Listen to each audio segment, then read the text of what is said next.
ঝাড়খণ্ডের সারান্দার জঙ্গলে কোবরা বাহিনীর হাতে এনকাউন্টারে নিহত বাঁকুড়ার ইটকুড়ি গ্রামের সুরেন্দ্রনাথ সোরেন ওরফে সমীর। ঝাড়খণ্ডের সারান্দার জঙ্গলে কোবরা ও ঝাড়খণ্ড জাগুয়ার বাহিনীর এনকাউন্টারে নিহত হলো 15 জন মাওবাদী। নিহত এই 15 জনের মধ্যে রয়েছে বাঁকুড়ার বারিকুল থানার ইটকুড়ি গ্রামের সুরেন্দ্রনাথ সোরেন ওরফে সমীর। সুরেন্দ্রনাথ সিপিআই মাওবাদীদের সারান্ডা জোনাল কমিটির সদস্য ছিলেন।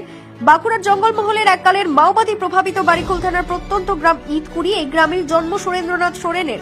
অল্প বয়সেই বাবা মারা যান। মায়ের কাছেই বড় হয়ে ওঠেন সুরেন্দ্রনাথ ও তার ভাই হলধর সোরেন।